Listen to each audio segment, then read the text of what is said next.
Made it up to the fourth floor. Congratulations to me. I went up the steps.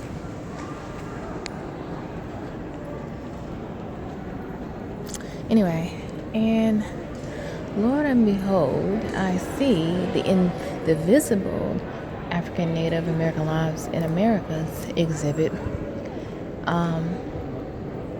It's on the top floor, and they have pictures and information and stuff like that, which I thought this exhibit was not here.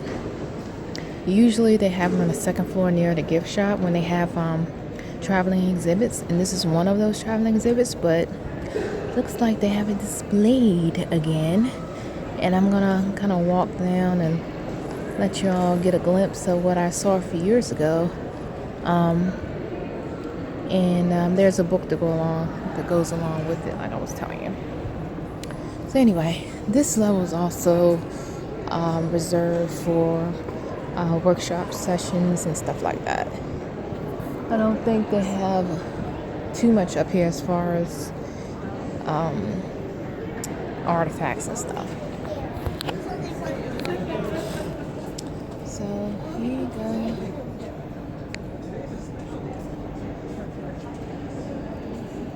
We could check out the museum later, okay? But first we gotta check out the museum.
You like that?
This is the Nantucket Pequot people and some things about them and their history.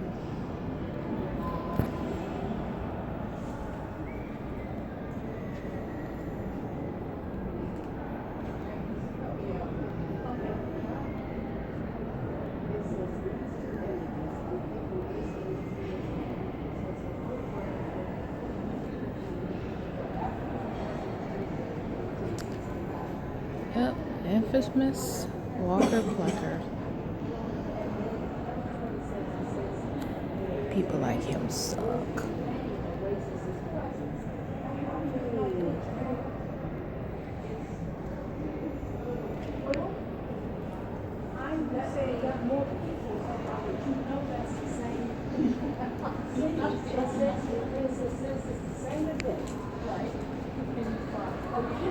Can you respond to the, okay, number one. I've met this guy before. His name is Phil Fixico, and he rediscovered his roots later in life. But he's a Black Seminole. He lives in California, and I remember I was when they had the Indivisible exhibit initially here. They also had a seminar or workshop, and he was one of the speakers. And I remember him giving everybody a keychain or whatever like that he made, and I still have my keychain. So this is cool. I tried to make him African American. Yeah, but it could be the guy next to him. Exactly. But you got more people in one painting than you have Well, in I think the painting is very symbolic. representative. I've been in contact with this man. He has roots in North Carolina, around Vance County, North Carolina, and I think Granville County. And we've exchanged letters like snail mail way, okay? Not email. He doesn't do email. And it was just amazing the information that he shared with me about that region. So that was cool. He says, we can come home in celebration and Thanksgiving.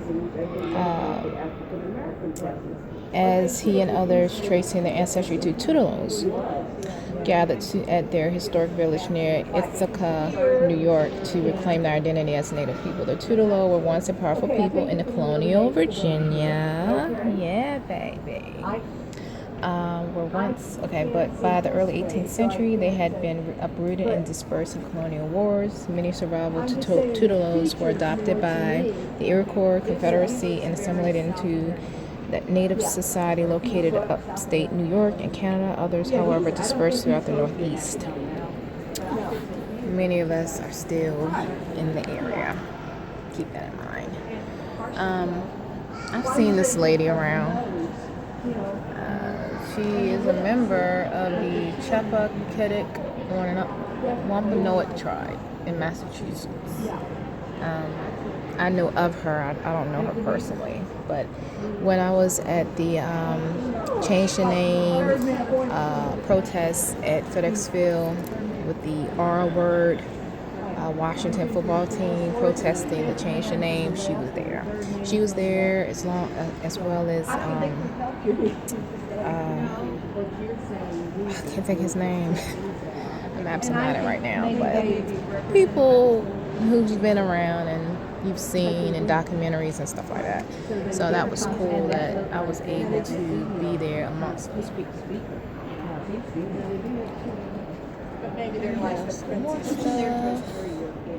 Talking about the common struggles of Native American or Indigenous American people and Black slaves. And also, if you're doing like genealogy, it's specifically in Virginia. If you look in the African Black slave records, they also list people who weren't Black. They may have been slaves and or indentured servants, but that didn't necessarily mean that they were Black. But when they kept records, they kept everybody in the Black slave records. So if you were indentured servant or you were a slave that was not Black, they threw you in there anyway. So if you were a slave, that just equaled Black, you know. Okay, and some more stuff over here, and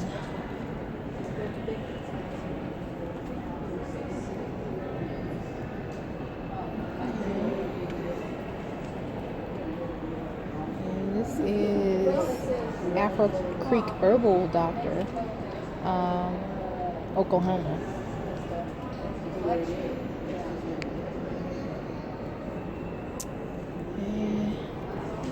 And they're talking about gumbo and some other dishes that have influence, African and Native American influence in those dishes, as well as music and jazz and stuff like that.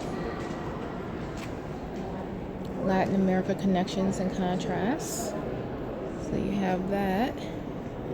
And then these are modern people who identify with both Indigenous American and Black ancestry. They don't pick and choose. And you all have been following me for a minute. You all know that I don't pick and choose. That's not my style. So I give these people the respect because I'm in the same bandwagon. So yeah. So that's cool. It says, for nearly 500 years, African Americans and Native Americans have journeyed through oppression from slavery to freedom, from disposition to sovereignty, traveling the Underground Railroad, keeping to the Good Red Road. At times, they worked in solidarity, at other times against each other. I'm thinking of the Buffalo Soldiers right now. Racist policies structured their lives, yet communities emerged to creatively resist assimilation and violence. Extraordinarily, lifeways persist. The stories must be heard. At the heart of each story survives the basic human desire for being and belonging. Out of many nations, African Native American people are indivisible. No doubt. We here, we exist, and we ain't going nowhere. So keep that in mind. Okay, so I am done actually. Oh, wait a minute. I need to go all the way over on that side, and now I see the statue that I was talking about. So I don't remember if it was on the third floor where that black swan statue or whatever was there, but I see the statue that I was talking about over on that side. So there is other stuff over there. I just forgot. So I'm gonna walk over there and see what's over there and find my way downstairs so I can get a seat for the next round of dancing and singing. So come with me.